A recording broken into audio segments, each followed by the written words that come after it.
reflecting about what I would say today, I was thinking of how great it is that we have a rain backup site.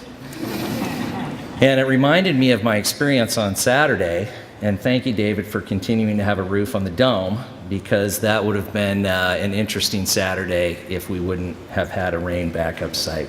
So thank you for that. My name is Chris Denison, and I serve as the Director of Recreation Services here at the University of Northern Iowa. Those of us that work in the leisure and recreation industry use phrases like quality of life, lifetime leisure pursuits, and multi-generational programming. Occasionally, we're lucky enough to collaborate on projects that meet these important components, and this project is definitely one of those projects. Opening this facility today, from inside, is the last piece of a process that started in 2015 when you and I started talking about a campus-wide facility master plan. You and I, the City of Cedar Falls and Cedar Falls Community School District all have tennis facilities that are nearing their end of usability.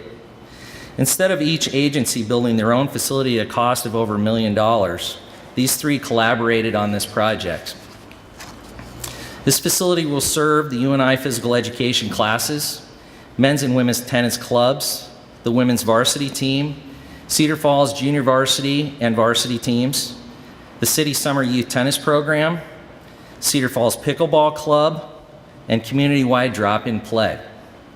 Many of these user groups are in attendance today, and I encourage you to talk to any of them. Somebody just asked me if somebody's going to deliver the message about what pickleball is, and I'm sure Claire's going to take care of that for us in a few minutes. By the way, there's about 130 people in the Cedar Falls Pickleball Club, so it is the fastest growing sport in the United States, by the way. As you can see, the facility includes many accessible features, including ramp walkways, wide gate openings for accessibility to the courts themselves, and an accessible water fountain. This will allow us to continue to host the Sportability Iowa Adaptive Sports Camp here at UNI. This is a one-of-a-kind summer adaptive sports camp that is nationally recognized, and there are literally people from North Carolina who fly in for this camp in the summer. So this has a wide reach, and having this facility as accessible as it is really going to help that camp out. So we're very excited about that. As with any facility of this nature, there have been a group of individuals that have played a key role in its development, including Doug Nefsker from the school district, Mark Ripplinger from the city, and a number of UNI employees, including Mike Zwanzinger, Brian Hadley, Dan Rickers from UNI Facilities, Luke Bartlett from Recreation Services, and Christina Roybal and Justin Schemmel from the Athletic Department. This project was also fortunate to receive support from Blackhawk County Gaming Association, Musco Lighting, the LSC Round Trust, and the Cedar Falls Betterment Grant Program.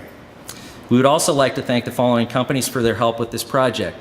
Mark Kuiper from Ritland and Kuiper Landscape Architects here in Waterloo, Joel Leader from Sport Plan Studio out of Kansas City, Larry Reeder from Peters Construction here in Waterloo, Mike Dryden from Amit Incorporated Waterloo, Mike Broquet and Matt Gronick from Modus Engineering in Waterloo, Renner Sports out of Denver, Colorado, Lifetime Fence Company out of Cedar Rapids, Don Roush and Sons Construction out of Fort Atkinson, Iowa, K&W Electric out of Waterloo, Todd Van Dorn Construction, Cedar Falls, Teed Nursery out of Waverly, Bergen Plumbing and Heating out of Waterloo. This project literally took a village to get done all the way to Colorado, and we're very excited to have all of these agencies helping us get this project done. It's been amazing. I consistently hear from my peers that they are shocked how UNI is able to get recreation, athletics, and physical education to collaborate on projects, and even more shocked when they hear about our collaborative efforts with the City of Cedar Falls and the Cedar Falls Community School District. My answer every single time is, when we work together, we end up with really nice facilities, and this project is definitely a highlight of that statement. At the end of the day, this project should be seen as a standard for meaningful stewardship of taxpayer dollars. Now I'd like to invite the Athletic Director of University of Northern Iowa, David Harris, to come to the mic for his comments.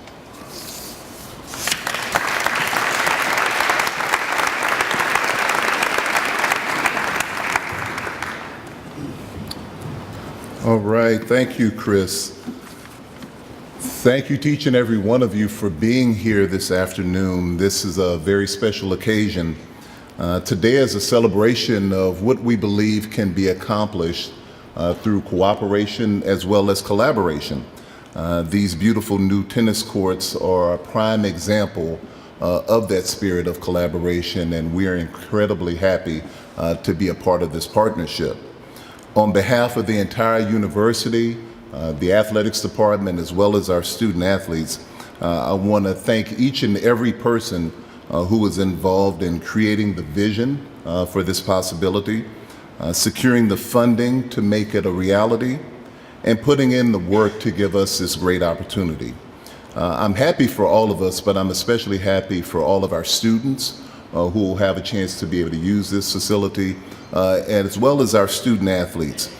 For them, they have an opportunity to be able to compete on a championship caliber court for practice and competition, which is significant.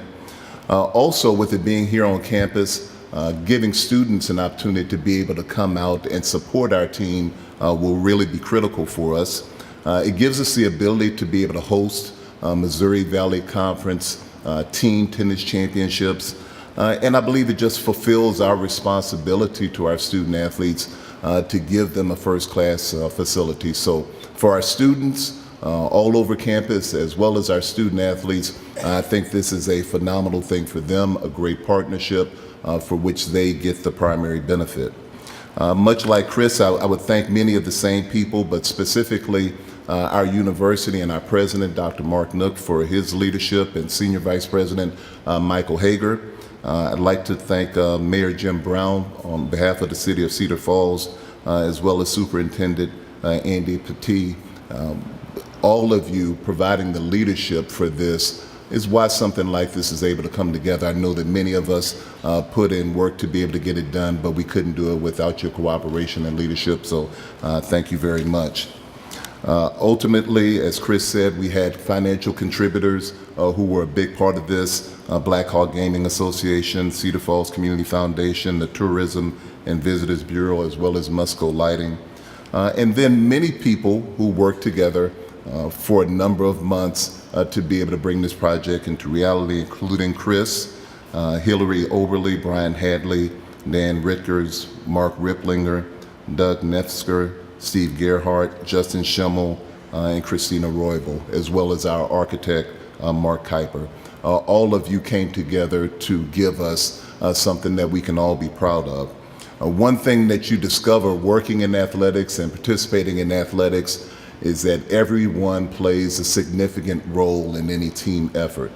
So I want to be sure to thank all of our unselfish team players for what you did behind the scenes to bring this to a reality. Now it is my pleasure to introduce Joey Schneider. Joey is a senior at Cedar Falls High School and a member of the tennis team. He's been a varsity letter winner the past 3 seasons, and I'm sure he will be again this year. In addition to being Cedar Falls' top singles player last year, he is also bright and studious. So, Joey, come on up to the microphone. Welcome, Joey, please.